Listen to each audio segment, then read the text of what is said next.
Hi, my name is Igor, and today I would like to talk about the role of verbal and visual representations in recognizing a lot of real-world objects.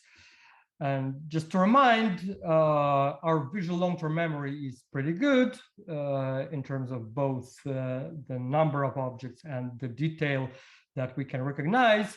For example, if you remember thousands of objects and then you're tested for to alternative first choice recognition, it doesn't matter how the foil item is similar to the target. It can be completely novel object from the category that has never been presented, or it can be yet another exemplar from the category that has been presented, or it can be even the same exemplar as presented, but just in a slightly different state or different pose. But regardless of that, your recognition is pretty good, and this is amazing. And then the question comes, how is the detailed information about object features stored to support that detailed recognition? And there are all sorts of theory about it. One saying that you can probably store objects as some holistic units, all features bound together. So you either remember all of them with the same quality, or you just forget them totally.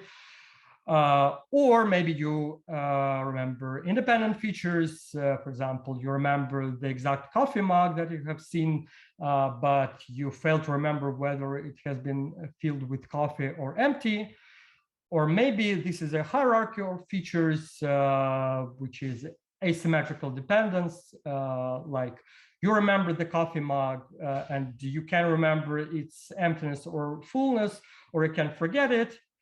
But whenever you forget the mug itself, the exemplar information, you also forget the information about its state, about its fullness or emptiness. And there is also a theory saying that there probably some flexibility in the way you store information. It can be maybe sometimes more integrated or less integrated. It can depend on your emotional state and other conditions, so on and so forth. So this is actually a hot debate. But I would like to show you one particular study that motivated our current study.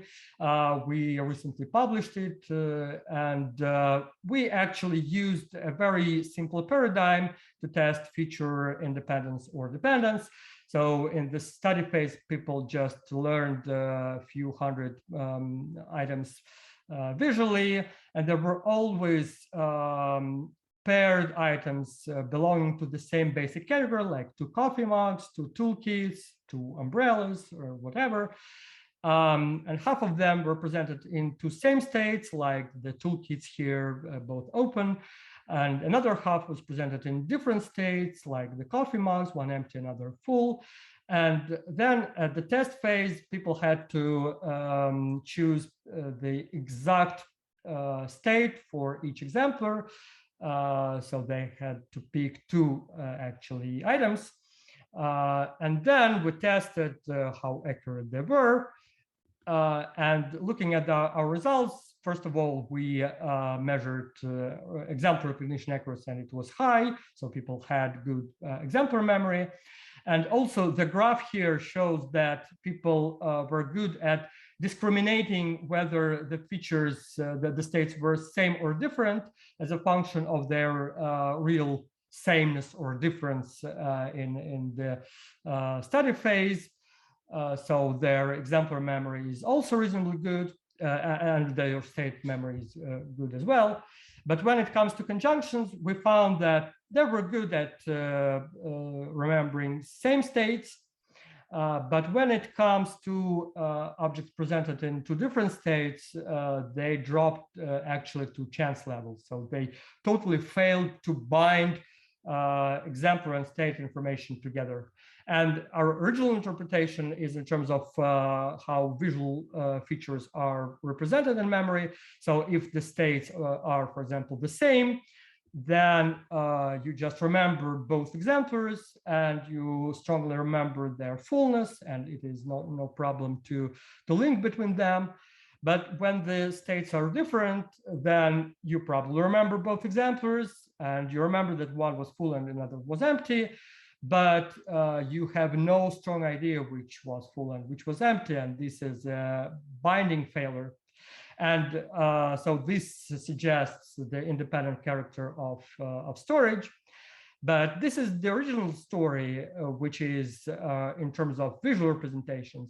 But if we look at it from a different angle, we can ask, what if this old story is not about visual representations at all, but, for example, about verbal representations?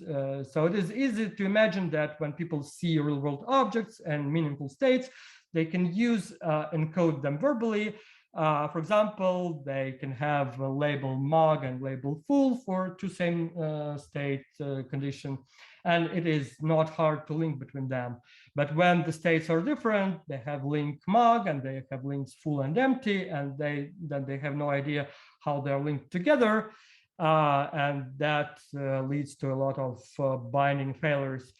And it seems quite reasonable to think that encoding object features verbally could lead to independent retrieval, because these are words, and words are discrete, they're well separable, and it's easy to imagine how you recombine them at retrieval.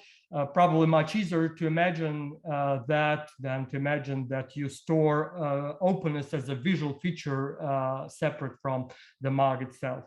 And this is the question, whether people really encode features visually or whether they do it verbally, and this leads to this independence pattern. And this is what we decided to test in the current study. And in experiment 1, we directly pit these two kinds of encoding in the same task.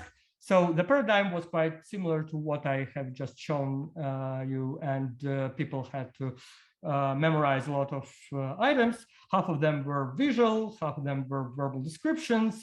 Again, there were coupled items from the same basic category, and we manipulated two features, the color and the state information, like it is shown here, for example, for the microwave or the fridge.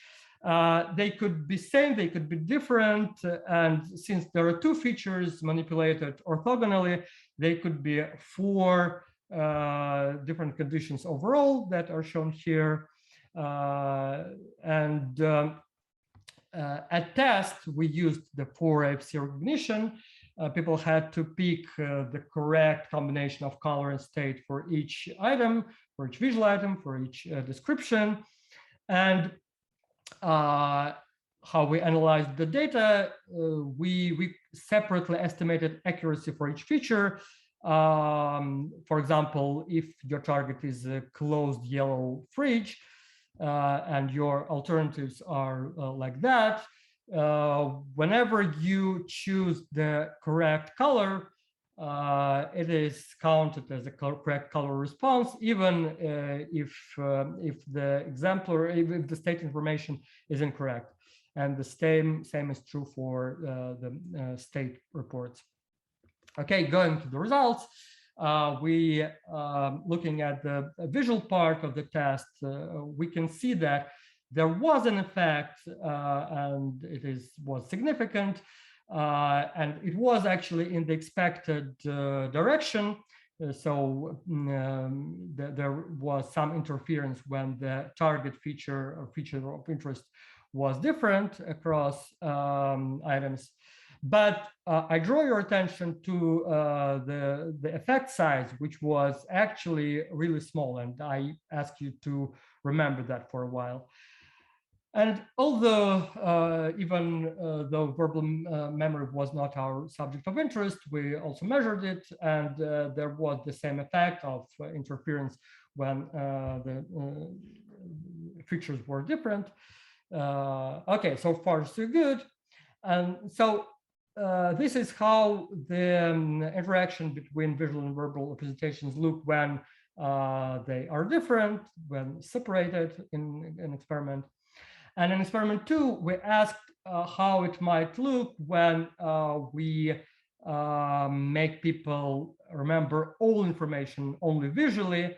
The difference in the paradigm, the change in the paradigm was that instead of using one visual item and another verbal item, we used two visual items that were just two different exemplars from the same category.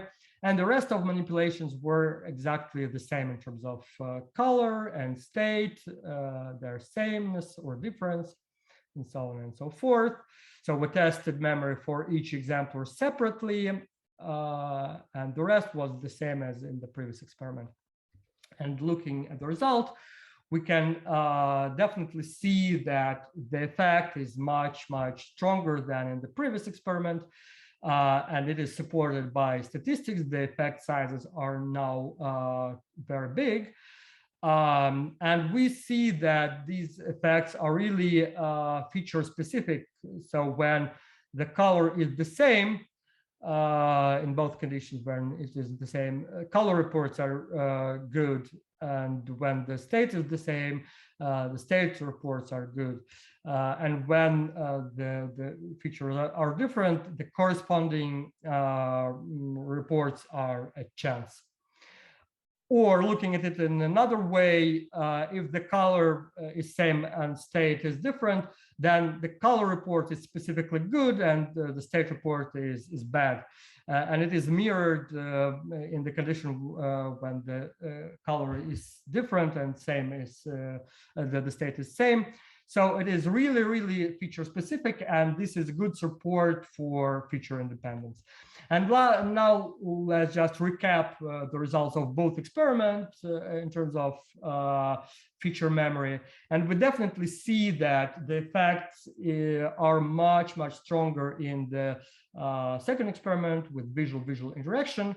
And so our conclusion here is that indeed, verbal encoding has very little direct effect on what to remember about visual features, whereas visual encoding has much, much stronger effect. So you can fuse visually presented items and their features much stronger. And this leads us to conclusions. So first, meaningful features of different real-world objects, such as color and states, are represented independently in long-term memory, and this is a good replication of our previous finding.